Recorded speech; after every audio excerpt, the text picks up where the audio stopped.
High বন্ধুরা, সবাই নিশ্চয়ই খুব ভালো আছেন।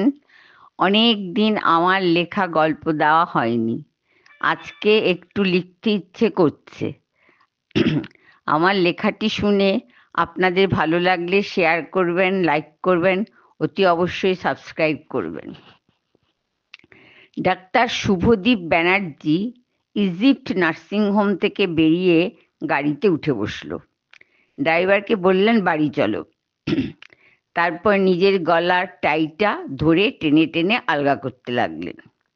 শুভদীপের বয়স ৩৫, গায়ের রং শ্যামলা, মাথার চুলটা সামনের দিকে একটু পাতলা হয়ে গেছে, জিম করা বডি, লম্বায় 5 ফুট 8 ইঞ্চি।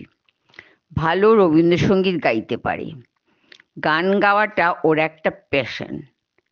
চেন স্মোকার, হার্ট স্পেশালিস্ট, সার্জেনও বটে।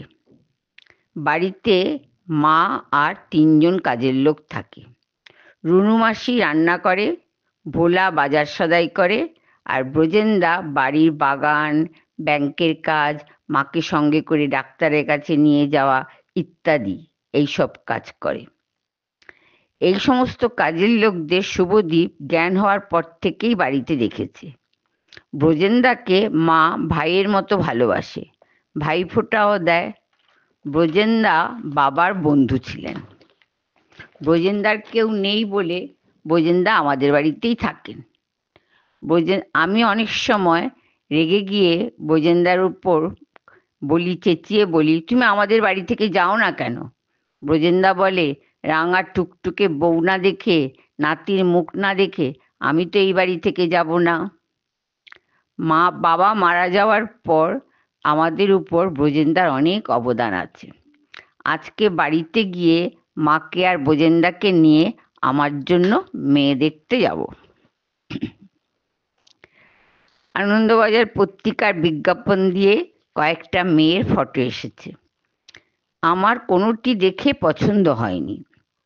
না গেলে মা রাগ করবেন, তাই যাচ্ছি। আমার পছন্দ না হলে আমি আজীবন বিয়ে না করে থাকতে রাজি আছি। রোগী দেখব, আর 2-1 বছর পর পর বিদেশে গিয়ে ডাক্তারি বিদ্যার নতুন কিছু শিখে নিজেকে আপডেট করে কাটিয়ে দিতে চাই। বিয়ে মানে একটা নতুন লোকের সঙ্গে জীবনটাকে জড়ানো। আমার যেটা পছন্দ হয়তো ওটা ওর পছন্দ না, তখন নিজেকে ওর সঙ্গে আমার অ্যাডজাস্ট করতে হবে, ওকেও আমার সঙ্গে অ্যাডজাস্ট করতে হবে, তবেই তো একটা সুখী পরিবার। সেই জন্য নিজের পছন্দ না হলে বিয়ে করব না বলে ঠিক করেছি। কিন্তু মা আর ব্রজেনদা সেটা কিছুতেই বোঝে না। বলে, শেষ জীবনে তোকে কে দেখবে বল? আর থাক আর যাকে আমি বিয়ে করব, ওর যদি আমার সঙ্গে অ্যাডজাস্ট না করতে পারে, তাহলে তো ও আমাকে ছেড়ে চলে যাবে। তখন কে থাকবে আমার সঙ্গে? শুভদীপ মেয়েদের রূপকে একদমই প্রশ্রয় দেয় না।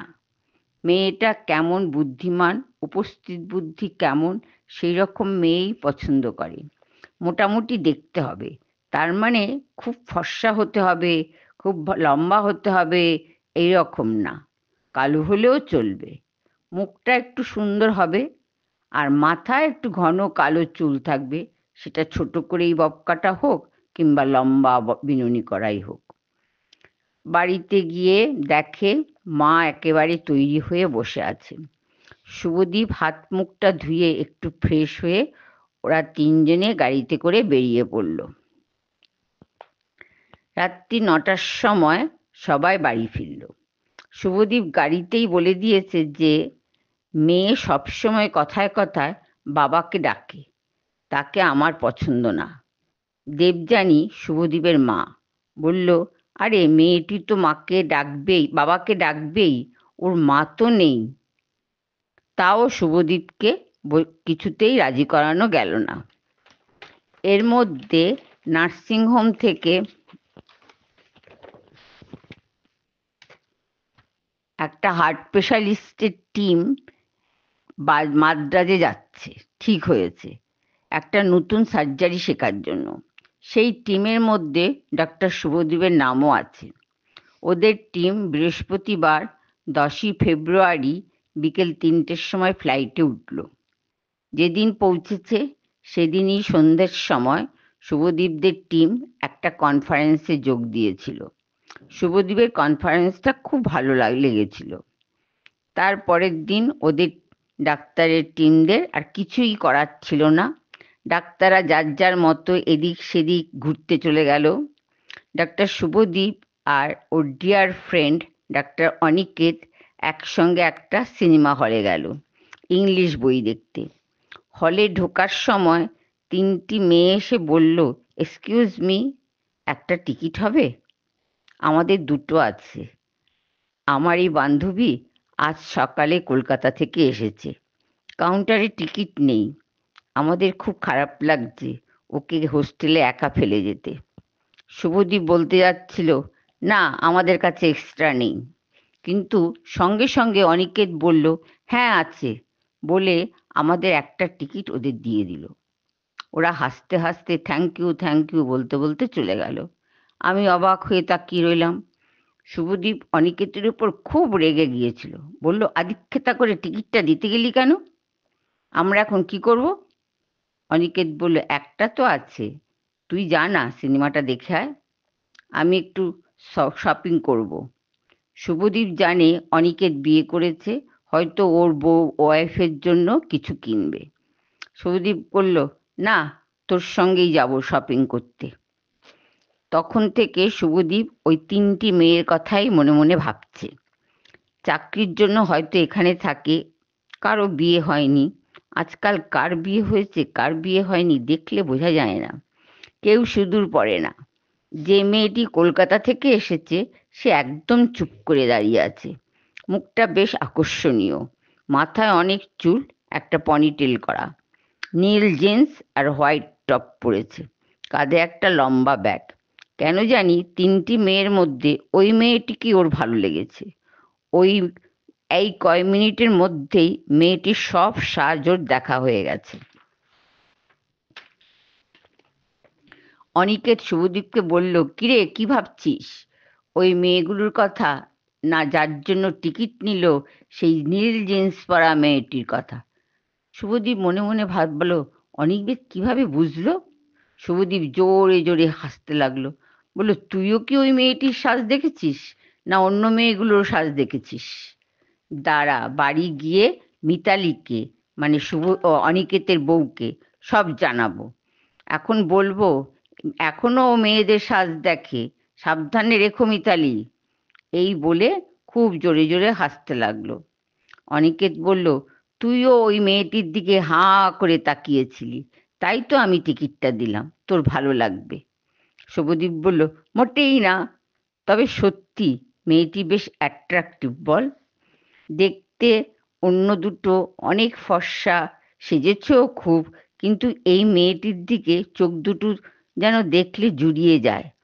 অনিকেত বলল, আমি তাহলে খোঁজ নেই বল, মেয়েটি কলকাতায় কোথায় থাকে, কলকাতায় গিয়ে যোগাযোগ করব। শুভদীপ বলল, ইয়ার কি হচ্ছে, ওদের এখন পাবি কোথায় আর? তবে মেয়েটির সঙ্গে আমার খুব কথা বলতে ইচ্ছে করছে। অনিকেত বলল, চেষ্টা করলে কি না হয়। এই বলে হাসাহাসি করতে করতে ওরা শপিং মলে ঢুকলো। তারপর বেশ কয়েকদিন ডাক্তারদের টিম খুব ব্যস্ত ছিল। অপারেশন রুমে ঢুকে সার্জারি, টিভিতে সার্জারি দেখা, তারপর আবার কনফারেন্স, নাওয়া খাওয়ার সময় ছিল না। 1 সপ্তাহ থাকার কথা, 5 দিন হয়ে গেছে। কালকে একদম বিশ্রাম, পরের দিন সকাল 11টায় চেকিং, 12টা 10-এ প্লেন।